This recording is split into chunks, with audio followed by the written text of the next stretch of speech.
गुड़ियाबाजी को कोई हक नहीं पहुंचता कि वो मुझे और मेरी बीवी को बेघर करे। कोई बेघर नहीं कर रहा आप लोग को। इस घर को बेच के जो पैसे आएंगे ना, ले लेना एक फ्लैट।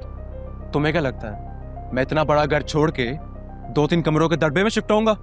दिमाग खराब हो गया तुम्हारा? मैं नहीं मानता इस फैसले को। आपके मानने या ना मानने से कुछ नहीं होता। जो फैसला गुड़ियाबाजी ने कर दिया है वही होगा।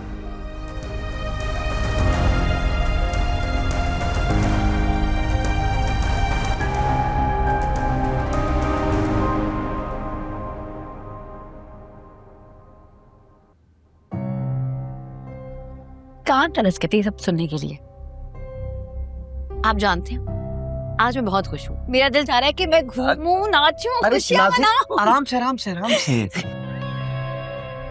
पता है, सच पूछो तो मुझे भी यकीन नहीं हो रहा कि मेरा हिस्सा मुझे मिलने वाला है। वैसे ये सब आपके और बिलाल के झगड़ों का कमाल है, बल्कि शुक्रिया तो मेरा अदा करना चाहिए। अच्छा जी, तुम्हारा किस बात का शुक्रिया अदा करना चाहिए? भाई ये जो कुछ भी हुआ है वो मेरी वजह से हुआ है। आप जानते हैं ना, इस घर में जितने भी झगड़े होते हैं उसके पीछे ज्यादातर मेरा ही हाथ होता है। बात तो तुम्हारी सच है। ये जो तुम्हारा फसादी नेचर है, कम से कम इससे मुझे तो कुछ फायदा हुआ। वैसे मैं जाकर ये खबर अब्बी को सुनाती हूँ, वो भी खुशी से नाच उठेंगी। हाँ भाई, जाओ बताओ उनको।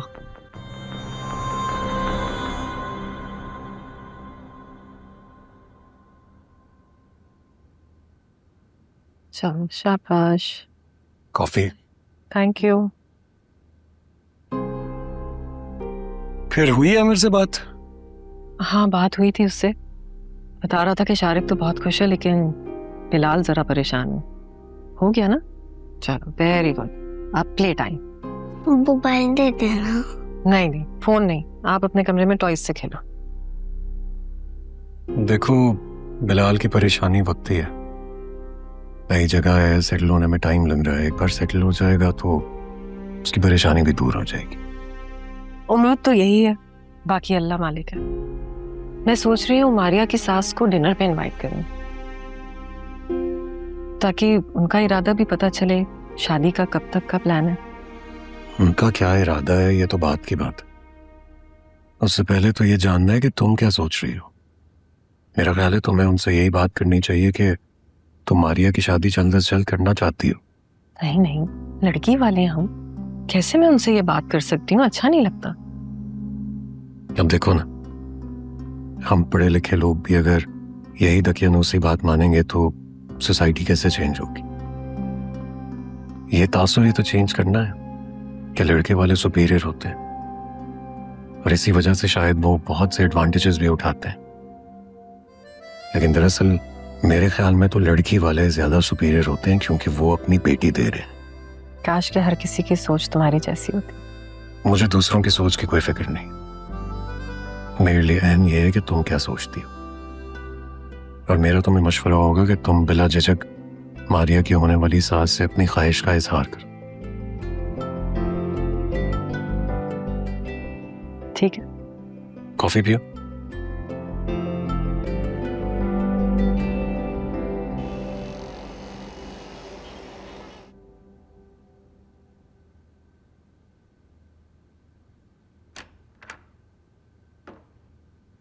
अमर, हमें तुमसे बहुत सी उम्मीदें वाबस्ता हैं। आप बेफिक्र हो जाएं सर, मैं इंशाल्लाह आपको मायूस नहीं करूंगा।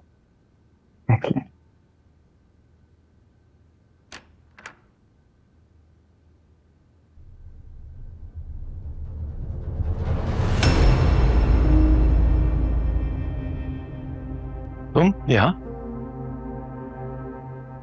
और फात कैसे? बिल्कुल ठीक। आप एक दूसरे को जानते हैं क्या? या he is a friend of mine. बैठे। रियली?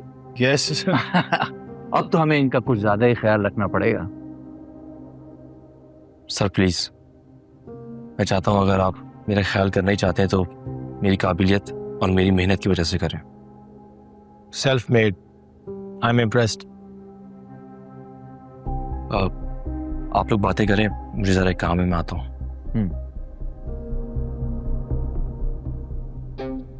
पहले तो मैं समझा कि शायद अंकल ने कोई अपनी कमिटमेंट पूरी करने के लिए मुझे यहाँ भेजा है, लेकिन अब मुझे अंदाजा हो गया कि मुझे यहाँ उन्होंने क्यों भेजा है। क्या हो मिस्टर फहद, आप कुछ सोच रहे हैं? वो मुझे शहीर अंकल ने भेजा है और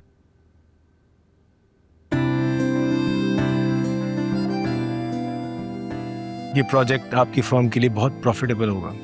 जी बिल्कुल। अब देखें ना, अगर आपका फायदा हो रहा है तो बदले में हमें भी तो कोई ना कोई फेवर मिलनी चाहिए।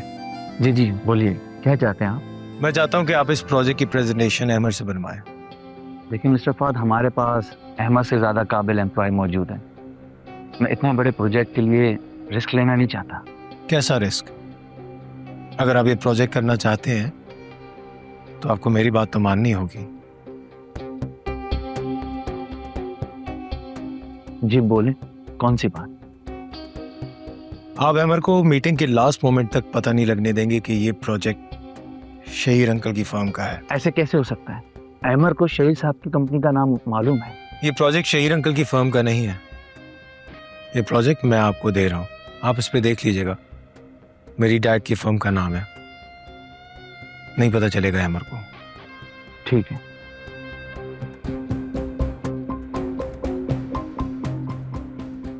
अच्छा फहद, मुझे एक मीटिंग में जाना था तो मुझे इजाज़त दीजिए। ठीक है, मैं भी निकलूंगा। बस अमर को भेज दें, मुझे कुछ बात करनी है बस। Thank you. चाय या coffee? No, everything is good.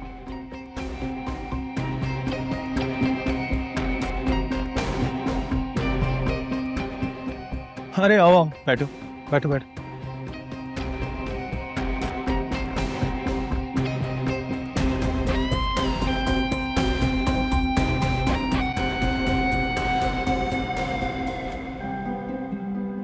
वैसे अमर, टू बी ऑनेस्ट, ये ऑफिस तुम्हारा स्टैंडर्ड नहीं है।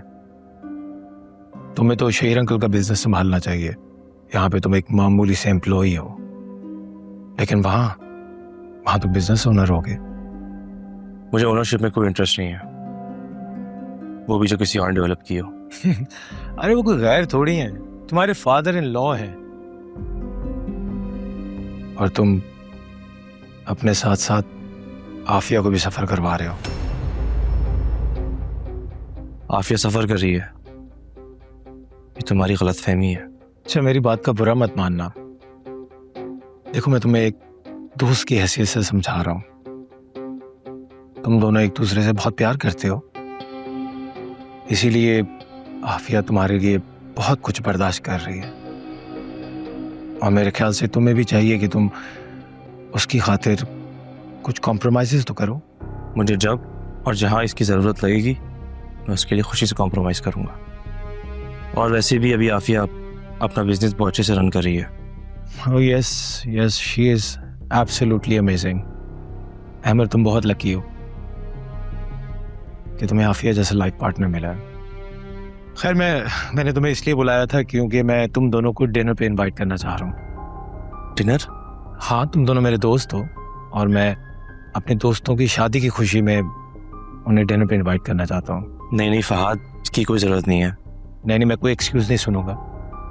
तुम दोनों कल आ रहे हो मेरे घर पे डिनर के लिए, okay? I will be waiting.